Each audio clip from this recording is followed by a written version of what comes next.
अस्सलाम वालेकुम बच्चों। आज जो मैं वीडियो बनाने जा रहा हूँ ये पर्टिकुलरली 12th क्लास के लिए है, लेकिन 11th क्लास के बच्चे भी इससे फ़ायदा उठा सकते हैं।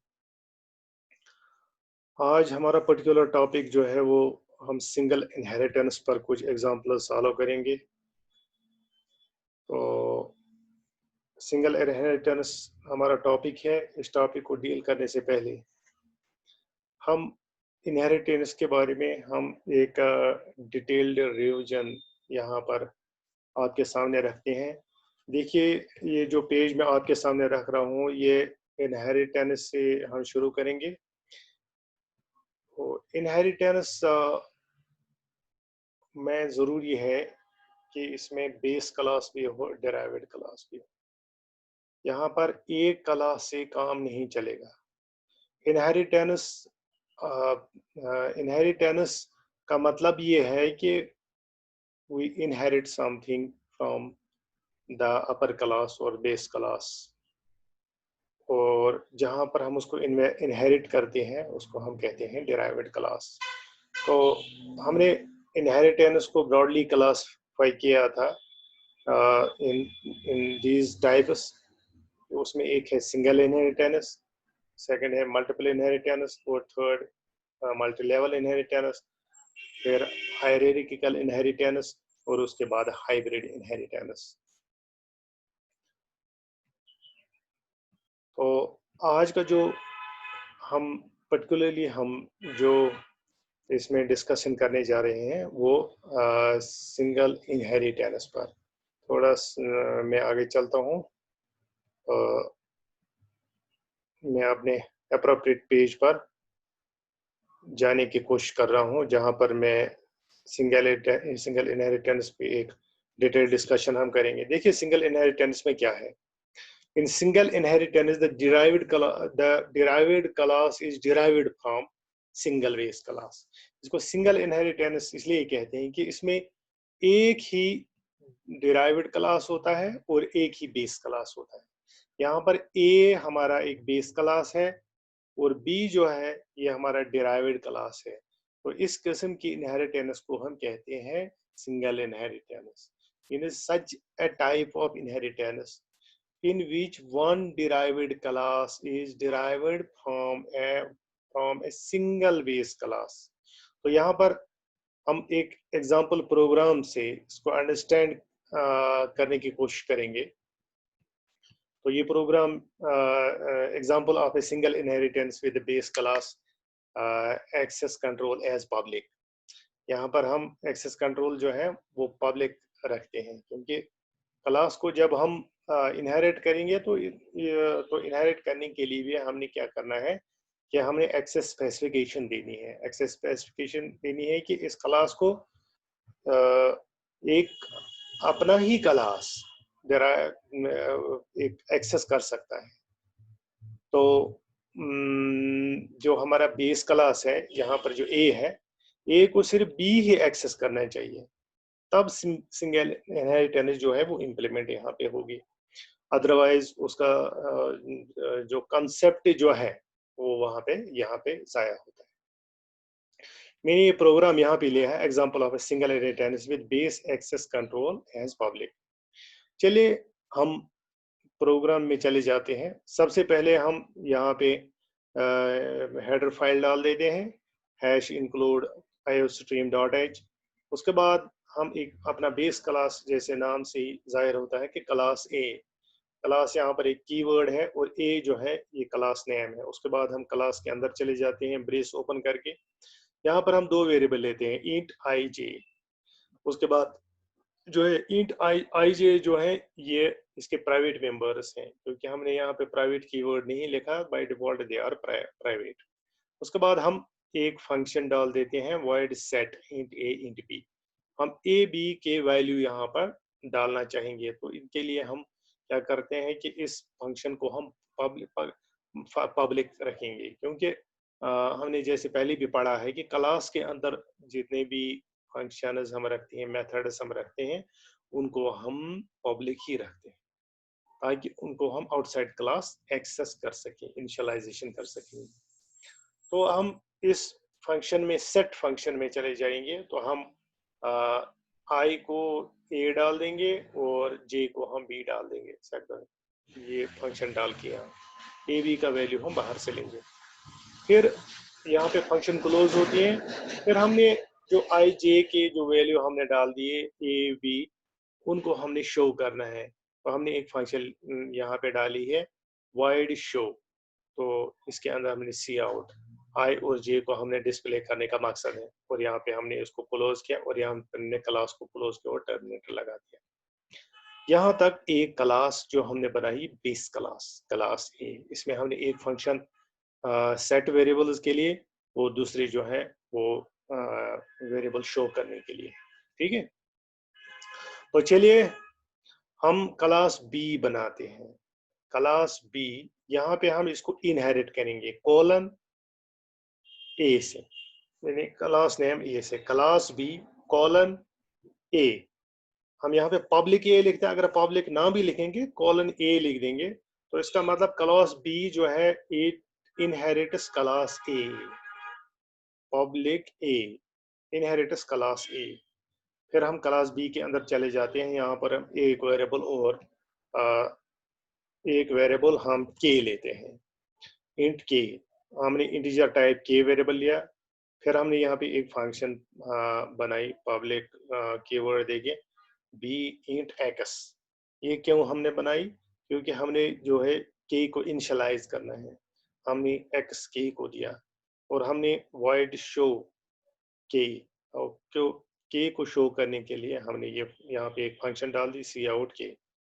ओके, अब हम यहाँ पे क्लास बी को भी क्लोज करते हैं। अब हम यहाँ पे मेन पे चले जाते हैं। जब फंक्शन मेन जो है, क्योंकि मेन ऐसी फंक्शन है जहाँ से प्रोग्राम की एग्जीक्यूशन स्टार्ट होती है। वाइड मेन, हम मेन के अंदर चले जाते हैं ब्रेस लगाकर, हम बी3, उसका मतलब हम बी जो है बेस क्लास जो डिराइव्ड क्लास है उसके जो जो बी क्लास बी है बी, उसका हम ऑब्जेक्ट बी क्रिएट करते हैं, उसमें हम 3 डालते हैं। यानी उसका मतलब ये है कि हमने जो के का वैल्यू वो यहाँ पे 3 दिया।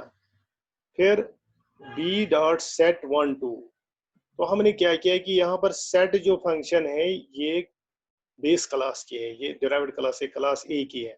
इस फंक्शन को हम एक्सेस कर सकते हैं डिराइव्ड क्लास से। बी हमने एक डिराइव्ड क्लास का ऑब्जेक्ट बनाया बी3 ने इसका 3 वैल्यू दिया। अब बी जो है ये ऑब्जेक्ट है बी डॉट सेट 1 2। 1 2 क्या है? वो हमने वो जो स्मॉल ए बी हमने इसमें बेस क्लास में डाल दिए थे, तो उनके 2 वेरिएबल्स बी डॉट शो। अब ये फंक्शन शो जो है ये क्लास ए की है, यानी बेस क्लास की है, लेकिन एक्सेस कहाँ से हम कर रहे हैं? डिराइव्ड क्लास से, क्योंकि बी जो है ये डिराइव्ड क्लास का ऑब्जेक्ट है। बी डॉट शो के, अब हम के का वैल्यू भी शो करना चाहते हैं जो कि डिराइव्ड क्लास में है। अब यहाँ पर ये सोचना है कि पहले हमने जो यहाँ पे क्रिएट किया ऑब्जेक्ट, हमने जो है वो डिराइव्ड क्लास का है, और बेस क्लास से सेट और शो हमने 2 फंक्शन यहाँ पे जो है वो हमने बेस क्लास की यूज की, और यहाँ पे डिराइव्ड क्लास की एक और फंक्शन हमने यहाँ पे यूज की कि हमने के को शो करना है। अब आउटपुट क्या है? यहाँ पर आउटपुट जो है वो वहाँ पे 1 2 आता है। उसका मतलब हम शो कर रहे हैं या बेस क्लास के दो वेरिएबल्स आई जे 1 2 और डिराइव्ड क्लास का बी यानी 3। उसका मतलब यहाँ पे हमने सिंगल इनहेरिटेंस को इम्प्लीमेंट किया, क्या हमने बेस क्लास से ही हमने एक्सेस किया, सॉरी डिराइव्ड क्लास से ही हमने बेस क्लास को एक्सेस किया, यानी क्लास बी से हमने क्लास ए को एक्सेस किया। जो जो पब्लिक एंड प्रोटेक्टेड मेंबर्स होंगे बेस क्लास, वो प्राइवेट बन जाते हैं, तो उनको हम डायरेक्टली एक्सेस नहीं कर सकते हैं, उन फंक्शंस को हम डायरेक्टली हम एक्सेस नहीं कर सकते। मेरा मतलब ये है कि जो वेरिएबल्स हमारे बेस क्लास के हैं, क्लास ए के हैं, जो उसके डेटा मेंबर्स हैं, जो बाय डिफॉल्ट प्राइवेट हैं, उनको हम एक्सेस नहीं कर सकते हैं। उनको हम बेस क्लास से हम बेस क्लास से हम उनको एक्सेस बेस क्लास से हम उनको डायरेक्टली एक्सेस नहीं कर सकते, लेकिन हम डिराइव्ड क्लास से उनको हम एक्सेस नहीं कर सकते हैं, बल्कि हम डिराइव्ड क्लास से उनकी फंक्शंस थ्रू हम उनको एक्सेस कर सकते हैं by using keyword public and protected. ये कहने का मतलब है। अब यहाँ पर अगर हम और एक प्रोग्राम देखेंगे, example of a single inheritance with base access control as private. अगर हम यहाँ पे यही प्रोग्राम डाल देंगे, सेम प्रोग्राम है जिसमें आईजे जो हम दो डेटा मेंबर्स बनाते हैं उनको सेट करते हैं, शो करते हैं,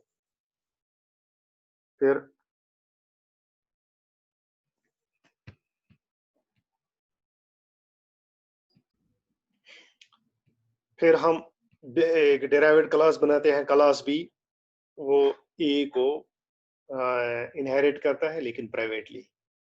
यहाँ पे हम क्या करेंगे कि हम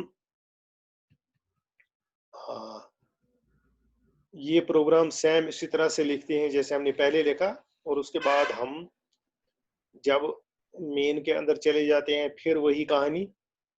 अब इसका आउटपुट क्या होना चाहिए? तो access the private member of the data in derived class. इसके लिए क्या होगा कि private member of class can be access by derived class using public member function methods of the class. यहाँ समझाने का मतलब जो है सिंपली कि जो हम फंक्शंस लेते हैं किसकी, बेस क्लास की, उनको हमने पब्लिक करना है।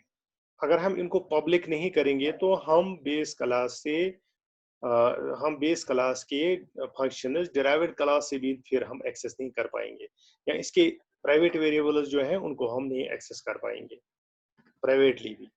हमने क्या करना है कि इसकी फंक्शंस को हमने पब्लिक जो है उनको डिक्लेयर करना है, और अपनी बेस क्लास की ये याद रखना है सिंपली कि कहीं पर भी हमने फंक्शंस को प्राइवेट नहीं रखना है, फंक्शंस को हमेशा पब्लिक ही रखना है।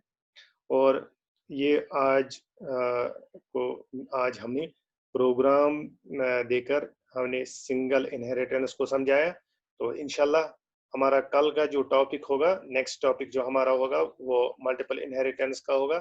उसके लिए भी हम इसी तरह से प्रोग्राम्स बनाएंगे, इसी तरह से हम उनकी एग्जाम्पल्स को भी समझाएंगे। तो मुझे उम्मीद है कि बच्चों आप मेहनत करते होंगे। आप मेरी ये जो नोट्स जो है मैं आपके ग्रुप में डालता हूँ रेगुलरली, जो मैं यहाँ पे क्लास देता हूँ, और उसके नोट्स जो है ना पीडीएफ के फॉर्म में मैं आपको व्हाट्सएप ग्रुप में रोज भेजता हूँ। और मुझे उम्मीद है कि आप अपनी नोटबुक जो है वो आप तैयार करते हैं। आगे सितंबर में हमारा एग्जामिनेशन भी है, हमें एग्जाम भी देना है। ये मत मान लीजिएगा कि 30% सिलेबस जो है वो कम किया गया है, उसका मतलब ये नहीं है कि आपने पूरी तैयारी नहीं करनी है, बल्कि आपने पूरी तैयारी करनी है। और 30% जो है वो आपकी इंटरनल चॉइस होगी क्वेश्चन पेपर में, जिससे आप थोड़ा आसानी जो है उसको एग्जामिनेशन में फील करेंगे। लेकिन आपने ऐसा नहीं समझना कि एग्जाम हमेशा इतना इजी होता है। एग्जाम को हमेशा इजी नहीं लेना चाहिए, एग्जाम को हमेशा एक चैलेंज की तरह लेना चाहिए। चाहे सिलेबस 70% हो या 100% हो, उसको हमेशा चैलेंज लेकर जो है उसको फेस करना चाहिए। तो मुझे उम्मीद है कि आप मेहनत करते होंगे, आप मेहनत करेंगे, और हम भी, मैं भी जो है आपके लिए जो ये मेहनत कर रहा हूँ, ये मैं इसीलिए कर रहा हूँ कि मुझे उम्मीद है कि मेरे बच्चे जो हैं वो आज इस पेंडेमिक सूरत हाल में भी अच्छी तरह से पढ़ पाएंगे। पढ़ना अपने आप तक होता है, ये ज़रूरी नहीं है कि हमें दूसरों के कंधों पे बैठकर ही पढ़ना चाहिए। गवर्नमेंट जहाँ तक पॉसिबल है आपके लिए जो है कोशिश करती हैं, टीचर्स भी करते हैं, आपके पेरेंट्स भी कोशिश करते हैं, लेकिन मेन चीज़ जो होती है आपके करियर का सवाल है। आपने पढ़ना चाहिए, पूछना चाहिए, आप फ़ोन कर सकते हैं, आप व्हाट्सएप पे मुझे चैट कर सकते हैं। मैं हमेशा अवेलेबल हूँ 24/7। तो आज के लिए मुझे लगता है कि काफ़ी है। अस्सलाम वालेकुम व रहमतुल्लाहि व बरकातुहू।